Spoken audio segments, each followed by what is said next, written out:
Hello hi ಸ್ನೇಹಿತರೆ, ನಮಸ್ಕಾರ. ಪಚ್ಚೋಡ್ ಚಾನಲ್ಗೆ ನಿಮಗೆಲ್ಲರಿಗೂ ಸ್ವಾಗತ. ಇವತ್ತು ನಾವು ಗೌರ್ಮೆಂಟ್ ಗೊಬ್ಬರ ಹಾಕ್ತಾಯಿದ್ದೀವಿ, ಅಂದರೆ ರಾಸಾಯನಿಕ ಗೊಬ್ಬರನ ಹಾಕ್ತಾಯಿದ್ದೀವಿ ಅಡಿಕೆ ಮತ್ತು ಪೆಪ್ಪರಿಗೆ.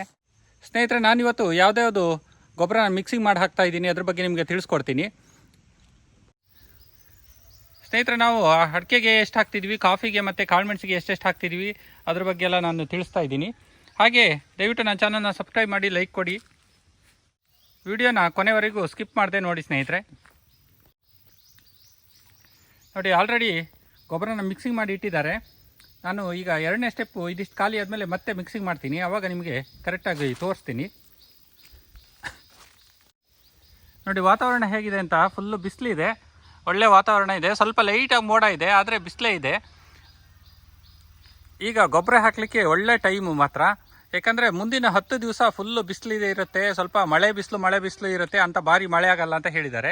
ನಮಗೆ ಲೈಟಾಗಿ ಒಂದೊಂದು ಮಳೆ ಆದರೆ ಒಳ್ಳೆಯದು. ಗೊಬ್ಬರ ಹಾಕಿದ ಮೇಲೆ ನಾವೇನು ಬುಡ ಬಿಡಿಸಿ ಎಲ್ಲ ಹಾಕೋದಿಲ್ಲ, ಹಾಗೆ ಮೇಲ್ಗಡೆಯಿಂದ ಹಾಗೆ ಹಾಕೋದು. ನಾವು ವರ್ಷ ಹೇಗೆ ಹಾಕ್ತಿದ್ವು ಅದೇ ರೀತಿ ಹಾಕೋದು. ಹೊಲದಲ್ಲಿ ಮಾಯ್ಶ್ಚರ್ ಏನಿದೆ ಸರಿ ಇದೆ. ಈಗ ಹಾಕಿದ ತಕ್ಷಣ ಭೂಮಿ ಕ್ಲೀನಾಗಿ ಅಬ್ಸರ್ವ್ ಮಾಡ್ಕೊಳುತ್ತೆ.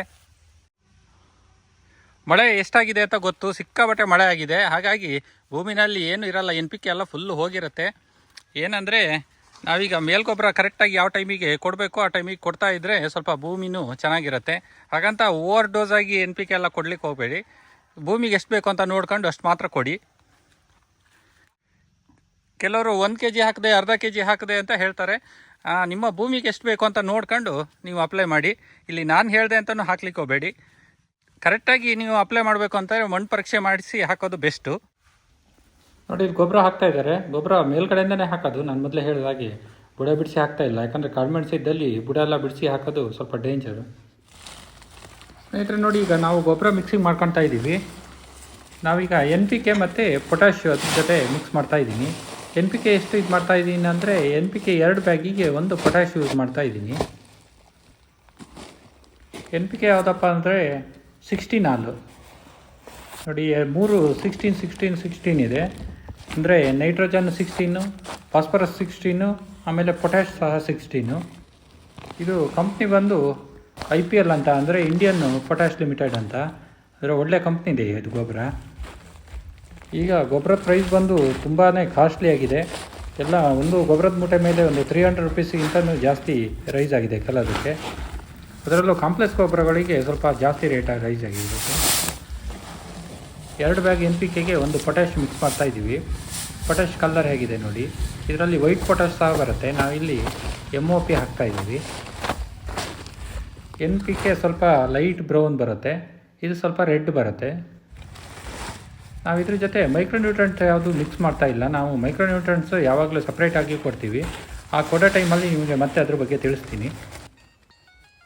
ನಾನು ಹಿಂದಿನ ಸಲ ಯಾವ್ದು ಮೈಕ್ರೋನ್ಯೂಟ್ರೆಂಟ್ಸ್ ಕೊಟ್ಟಿದೆ ಅಂತ ಅದ್ರ ಬಗ್ಗೆನೂ ನಿಮಗೆ ತಿಳಿಸಿದ್ದೆ. ನೋಡಿ, ಗೊಬ್ಬರ ಕ್ಲೀನಾಗಿ ಮಿಕ್ಸ್ ಮಾಡ್ಕೊತೀವಿ. ಸಾಧಾರಣವಾಗಿ ಪೊಟ್ಯಾಶು NPK ಜೊತೆ ಕ್ಲೀನಾಗಿ ಮಿಕ್ಸ್ ಆಗೋದಿಲ್ಲ. ಏಕೆಂದರೆ ಸ್ವಲ್ಪ ಪೊಟ್ಯಾಶು ಸ್ವಲ್ಪ ತೂಕ ಆಗಿದ್ದರಿಂದ, ಸ್ವಲ್ಪ ಪೌಡ್ರ್ ರೂಪದಲ್ಲಿ ಇರೋದ್ರಿಂದ ಸ್ವಲ್ಪ ಅಡಿ ಹೋಗಿ ಕೂತ್ಕೊಳುತ್ತೆ.